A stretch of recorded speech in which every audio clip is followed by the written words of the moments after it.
Stock మార్కెట్లలో అల్లకల్లోలం, దారుణంగా పడిపోతున్న సూచీలు, కర్పూరంలా కరుగుతున్న సంపద, ప్రపంచవ్యాప్తంగా మార్కెట్లు సర్వనాశనం. కొన్ని రోజులుగా పేపర్లు, టీవీల్లో కనిపిస్తున్నా వినిపిస్తున్న హెడ్లైన్స్ ఇవి.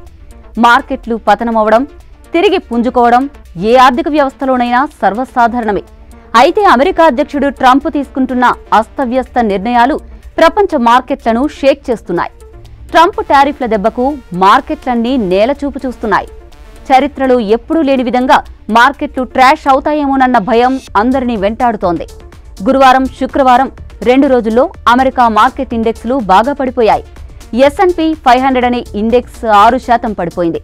డౌ జోన్స్ అనే మరో ఇండెక్స్ ఒకే రోజు 1679 పాయింట్లు, మరో రోజు 2231 పాయింట్లు కోల్పోయింది. అమెరికా చరిత్రలో 2020 కోవిడ్ సమయం తర్వాత ఇటువంటి పతనం ఇప్పుడే జరిగిందని మార్కెట్ నిపుణులు అభిప్రాయపడుతున్నారు. ఒక్క ట్రంప్ టారిఫ్ ప్రకటన వల్ల మార్కెట్లో ట్రేడ్కి నష్టమనే నిప్పు తగిలింది. ఆ నిప్పు అమెరికాతోనే ఆగలేదు. యూరప్, ఆసియా, ఇండియా కూడా పాకాయి. ప్రస్తుతం మార్కెట్లను చూస్తుంటే 1987 నాటి బ్లాక్ మండే గుర్తొస్తుందని మార్కెట్ నిపుణులు ఆందోళన వ్యక్తం చేస్తున్నారు. బ్లాక్ మండే అంటే 1987లో ఒకే రోజులో డౌ జోన్స్ 22.6% పడిపోయింది. అది చరిత్రలోనే అతిపెద్ద ఒక్కరోజు క్రాష్. ట్రంప్ ఇప్పుడు ప్రతీకార టారిఫ్లు విధించని దేశాలతో మాట్లాడి వాళ్లను ప్రోత్సహించకపోతే ఈ పరిస్థితి మరింత దిగజారుతుంది. అప్పుడు 1987 సీన్ ఖచ్చితంగా రిపీట్ అవుతుంది.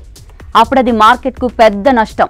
ట్రంప్ నిర్ణయాలు ఇలానే కొనసాగితే ప్రపంచ ఆర్థిక వ్యవస్థ తీవ్ర ఒడిదుడుకులను చవిచూసే ప్రమాదం కనిపిస్తుంది.